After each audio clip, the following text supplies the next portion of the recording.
No freaking way.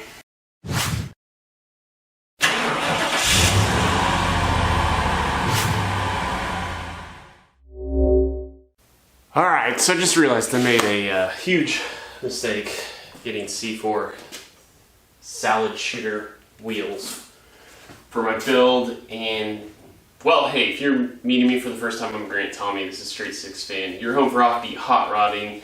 And of course, my offbeat hot rod is it's 1979 Pontiac Grand Prix. And the point here is on this channel is we try to eliminate excuses as to why not get into the hot rodding hobby. So even though this is a popular platform, a G-body, this is probably the least popular of the Monte Carlo Regal Cutlass family. But look, I was trying to really lean into this 1980s retro style, and that's why I selected salad shooter wheels.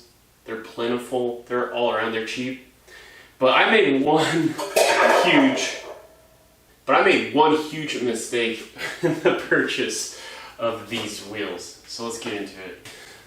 So the main goal, of course, was to move up from a 14-inch size wheel to a 16-inch size wheel and lose quite a bit of sidewall in the process.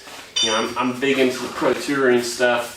I know 16s aren't exactly that extreme of a way to go about it, but yeah, I had done my research as to what backspacing we need to do, compare that to the offset of these wheels, and I thought I could make it work.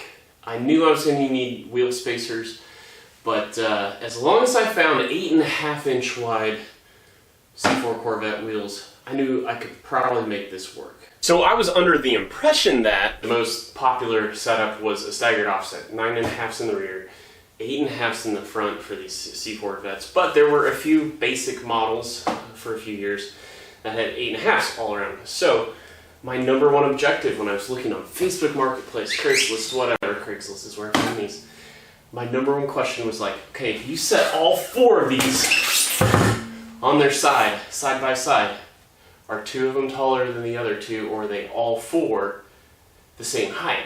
And of course, when I reached out to this guy, they were all four the same height. So what's the problem?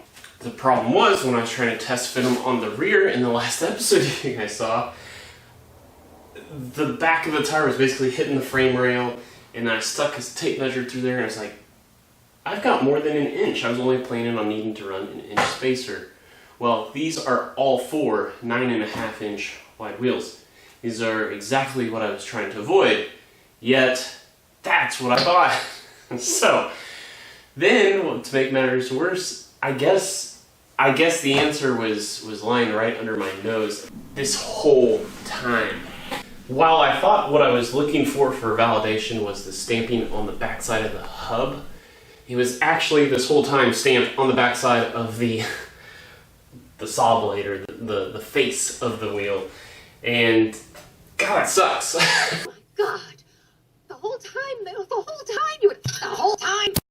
Because I could have prevented this from happening when I went to go look at these. So now I have to sell them on Facebook Marketplace to try to unload them, and now we gotta get in search for a new wheel. And I'm even gonna ask you guys, should I look for a different wheel altogether?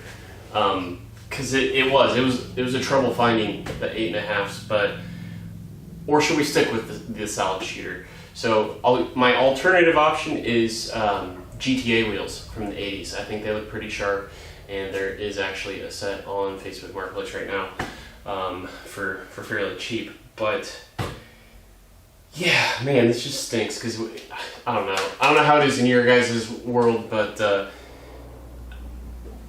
sometimes you can never unload stuff on Facebook Marketplace, so sometimes there's just not a market for people for things like this. But you know, now I look at it, this I'm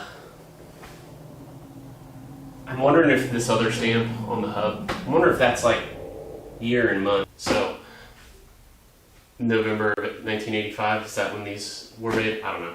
Maybe one of you C4 guys watching this can tell me.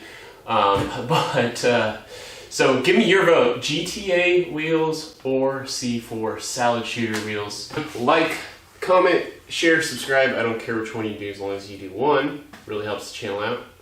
That's going to do it for this episode. To all my 6 fans out there, thanks for watching.